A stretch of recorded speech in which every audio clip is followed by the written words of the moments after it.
अस्सलाम वालेकुम दोस्तों, आप देख रहे हैं सिंध इलेक्ट्रॉनिक्स में हूं नज़ाकत अली। आज हमारे पास ये 20 एम्पेयर है सोगो का। तो काफ़ी दोस्तों का कहना ये था कि बेसिक से समझें, मतलब कि किस तरीके से इसके वोल्ट कहाँ कितने आते हैं और ये कैसे काम करता है। और दूसरा फॉल्ट ये कि ये जो FATs होती हैं ये बार बार ख़राब कर देता है, तो इसका कैसे मसला हल किया जाए।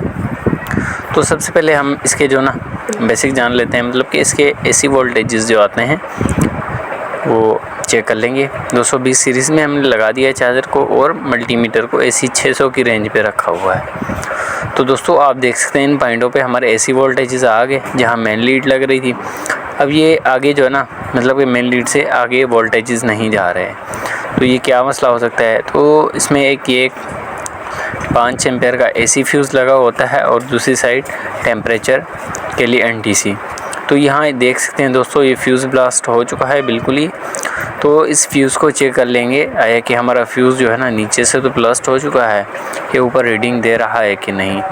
अपनी मल्टीमीटर को बज़र मोड या डायोड मोड पर रख कर चेक कर सकते हैं। दोस्तों आप देख सकते हैं हमारा जो चार्जर है वो अपना फ्यूज़ नहीं बता रहा, मतलब कि वो ख़राब हो चुका है।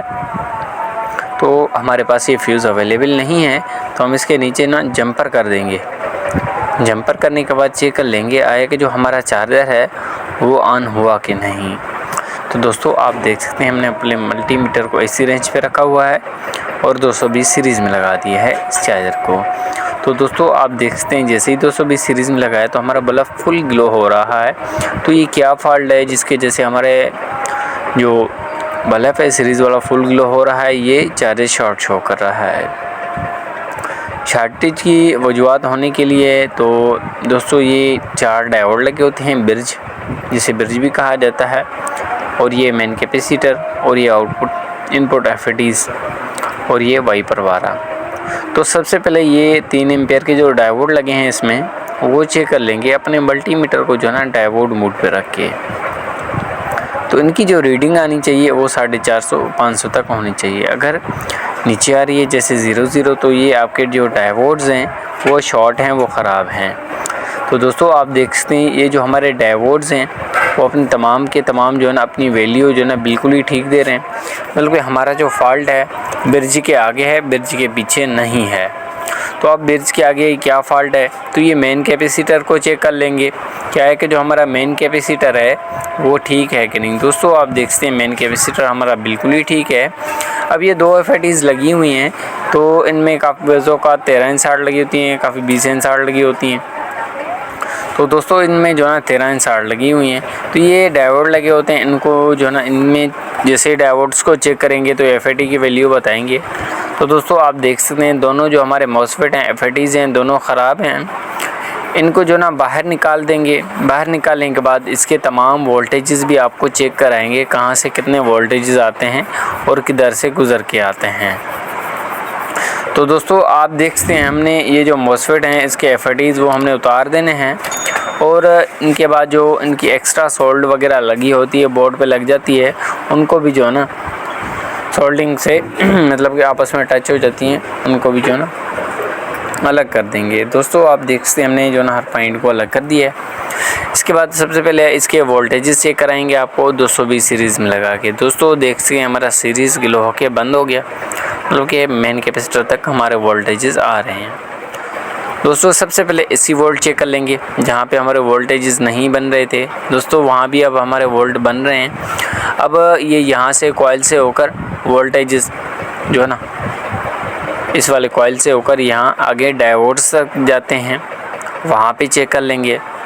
काफ़ी सर्किट्स में ब्रिज लगी होते हैं, ब्रिज के सेंटर पॉइंट पे आपने चेक कर लेने हैं, हमारे वहाँ पे बन रहे हैं। मेन कैपेसिटर पे वोल्ट चेक कर लेने हैं, DC वोल्टेज मल्टीमीटर को DC 600 पे रख के दोस्तों वो भी हमारे आ रहे हैं। इसके बाद ये वाला जो कैपेसिटर लगा हुआ है ये वाला 4.7 UF 400 वोल्ट, इस पर भी तकरीबन जो है ना मेन कैपेसिटर के वोल्ट आते हैं, वही इस पर वो चेक कर लेंगे, ठीक है ना। ये 100 ohms की रेजिस्टेंस की प्लस से होकर यहाँ तक जाते हैं दोस्तों आप देख सकते हैं वो भी हमारे बन रहे हैं। और इसके बाद जो है ना वाइपर 12 के वोल्टेजेस चेक कर लेंगे। तो काफ़ी दोस्त कहते हैं कि वहाँ नहीं बन रहे, तो ना बनने की वजूहत ये होती है कि 100 ohms की रेजिस्टेंस ख़राब हो जाए जो मेन कैपेसिटर की प्लस से जा रही होती है इधर, तब भी ये वोल्ट नहीं आते, और अगर वाइपर 12 खुद ख़राब हो जाए तब भी ये वोल्टेजेस नहीं बनते। और बज़ों का दोस्त कहते हैं कि यहाँ ब्लिंकिंग हो रही है, तो आप ऑटो कपलर अपना तब्दील कर लें, इंशाल्लाह मसला हल हो जाएगा। बज़ों का ऑटो कपलर भी ख़राब हो जाता है। अब ऑटो कपलर की अगली साइड भी चेक कर लेंगे वोल्ट। दोस्तों देख सकते हैं वहाँ भी हमारा 1 वोल्ट जो बनता है वो बिल्कुल ही ठीक बन रहा है। इसके बाद ये 431 लगा हुआ है, इसके जो ना वोल्ट चेक कर लेंगे। एक साइड पे जो ना आउटपुट वाली है 13 वोल्ट देता है, और जो इसकी इनपुट है वो 2.5 से 3 वोल्ट आते हैं। जो बीच वाली है वो ग्राउंड है। दोस्तों देख से हमारे जो ना 431 भी अपना ठीक काम कर रहा है। इसके बाद ये वाला C20 कैपेसिटर है, इस पर 15 वोल्ट होना लाजमन है। अगर आपके 15 वोल्ट होंगे तो TL494 IC को ये 15 वोल्ट इनपुट होंगे, और TL494 अपना काम करके 5 वोल्ट आउटपुट देगी, बाइसिंग वोल्ट जिसे कहा जाता है। तो दोस्तों आप देख सकते हैं ये जो छोटा कॉइल लगा हुआ है, इस पर हमने बाइसिंग वोल्ट चेक करनी होती हैं। DC वोल्टेजेस आते हैं यहाँ पे, तो हमारे ये 4.5 वोल्ट बिल्कुल ही ठीक बन रहे हैं। इसके बाद ये जो चॉपर आउट करता है, इन FTs पे जाती हैं बाइसिंग, तो यहाँ पे AC वोल्टेजेस आते हैं। तो काफ़ी दोस्त कहते हैं कि हमें जो ना मीटर से चेकिंग करना नहीं है, मतलब कि दिक्कत पेश आ रही है, सही नहीं बता रहा। तो उनके लिए एक मशवरा है कि आप एक LED ले लें, कोई भी छोटी वाली ना, टार्च वाली हो या कोई भी, उसके साथ 1K की रजिस्टर लगा के, या 417 ओम रजिस्टर भी आप उनके साथ लगा सकते हैं। लगा के FAT की जहाँ लगती हैं दोनों साइड वाली टांगों पे आपने वो LED लगानी है। अगर चाहे LED आपकी ग्लो हो रही है तो समझें बाइसिंग वोल्ट बन रहे हैं, अगर ग्लो नहीं हो रही तो आपकी बाइसिंग वोल्ट नहीं बन रहे। तो दोस्तों आप देख सकते हैं हमने बोर्ड को अच्छे तरीके से वॉश कर दिया। अब ये LED लगा के इसकी बाइसिंग वोल्ट चेक कर लेंगे। और बज़ों का बाइसिंग इस वजह से नहीं बन रही होती, 4.5 वोल्ट बनते हैं, तो 47 ओम की रेजिस्टेंस जो लगी होती है FAT के साथ ही, और 1K की, वो ख़राब हो जाएं तब ये मसला करता है। तो दोस्तों आप देख सकते हैं हमने ये LED लगा दी है। अब इसको 220 सीरीज़ में लगा के चेक कर लेंगे आया कि जो हमारी बाइसिंग वोल्टेज हैं वो बनेगी नहीं। दोस्तों आप देख सकते हैं हमारे जो बाइसिंग वोल्टेजेस हैं वो बिल्कुल ही ठीक बन रहे हैं। अब 220 सीरीज़ से निकाला हुआ है हमने। अभी जो है ना अगली साइड की FAT की चेक कर लेंगे। तो काफ़ी दोस्त ये कहते हैं कि हमारा जो चार्जर है वो ऑन नहीं हो रहा, हमारी FATs भी ठीक हैं। तो दोस्तों आपकी FATs में से कोई अगर एक FAT ख़राब हो जाए तब भी जो है ना MOSFET का गेट ऑन नहीं होता और ये चार्जर आपका नहीं चल पाता। तो काफ़ी दोस्त ये कहते हैं कि हमने चार्जर को रिपेयर किया है, FATs भी लगाई हैं, जैसे 220 सीरीज़ में लगा रहे हैं, सीरीज़ ब्लिंकिंग भी कर रही है, और जो आउटपुट की LED है चार्जर की वो भी ऑन है, लेकिन हमारा चार्जर जो है ना FATs गर्म कर रहा है। तो उसका मसला या तो चॉपर में है या तो आउटपुट में डबल डायोड ख़राब होते हैं। दोस्तों ये इसकी भी बाइसिंग वोल्ट बिल्कुल ही ठीक बन रहे हैं। अब ये आउटपुट में डबल डायोड लगे होते हैं, इनको चेक करने के लिए अपने मल्टीमीटर को डायोड मोड पे रख के या बज़र मोड पे आपने चेक कर लेने हैं। दोस्तों आप देख सकते हैं हमारे जो ये डबल डायोड्स हैं वो अपनी बिल्कुल ही ठीक वैल्यू दे रहे हैं। इसके बाद ये DC फ्यूज़, इसको चेक कर लेंगे। तो दोस्तों आप देख सकते हैं हमारा DC फ्यूज़ भी बिल्कुल ही ठीक है। तो हमने ये 2 FATs ले लिए हैं 16 इंच 60, तो आप 20 इंच 60 भी लगा सकते हैं, 18 इंच 60 भी लगा सकते हैं। तो दोस्तों देख सकते हैं हमने ये दोनों FATs को चेक कर लेना है मल्टीमीटर को डायोड मोड पे रख के। दोस्तों आप देख सकते हैं दोनों FATs हमारी बिल्कुल ही ओके हैं। इनको बोर्ड में लगा के इसके बाद फिर चार्जर को 220 सीरीज़ में लगा के चेक कर लेंगे आया कि जो हमारा चार्जर है वो चला या नहीं। उसको अच्छे तरीके से आपने सोल्डिंग करना है। सोल्डिंग करते वक्त ध्यान रखें कि सोल्डिंग जो है ना दूसरे प्रिंट के साथ जाके टच ना हो। दोस्तों आप देख सकते हैं FATs हमारी दोनों बिल्कुल ही ओके हैं, अपनी ठीक रीडिंग दे रही हैं। अब जो है ना इसको 220 सीरीज़ में लगा के चेक कर लेंगे आया कि जो हमारा चार्जर है वो ऑन हुआ कि नहीं, और ये कितने आउटपुट के वोल्टेजेस दे रहा है।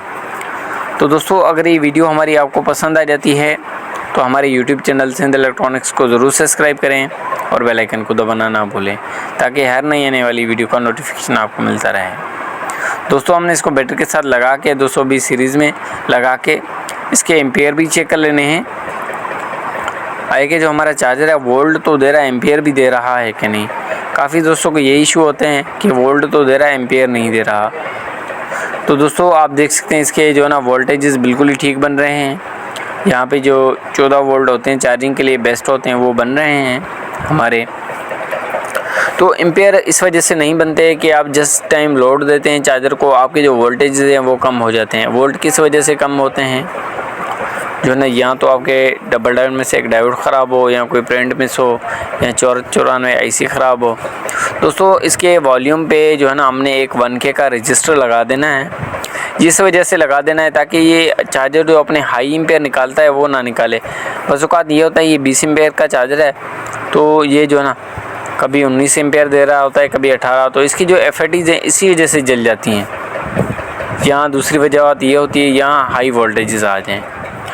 दोस्तों आप देख सकते हैं हमने 12 वोल्ट बैटरी के साथ लगा के इसको 220 सीरीज़ में लगाया। तो दोस्तों आप देख सकते हैं अच्छे एम्पेयर भी दे रहा है चार्जर, और हमारा चार्जर काम भी अच्छे तरीके से कर रहा है। तो इसका फ़ैन नहीं चल रहा, हमने ये फ़ैन दूसरा लगा के चेक कर लेंगे आए कि हमारे बोर्ड में अब भी मसला है या फिर हमारे फ़ैन में ही मसला था। तो दोस्तों आप देख सकते हैं दूसरा फ़ैन लगा दिया इसमें। अब इसको फिर से 220 सीरीज़ में लगा के डायरेक्ट में लगा देंगे। दोस्तों आप देख सकते हैं जैसे हमने इसको 220 सीरीज़ से निकाल के डायरेक्ट में लगाया तो फ़ैन भी चल रहा है बिल्कुल, और अपना जो चार्जर है वो अच्छे तरीके से अपने एम्पेयर दे रहा है। मतलब कि हमारा जो चार्जर है वो बिल्कुल ही ठीक हो चुका है, उसके जो मसाइल थे वो बिल्कुल ही हल हो चुके हैं, ठीक हो चुके हैं।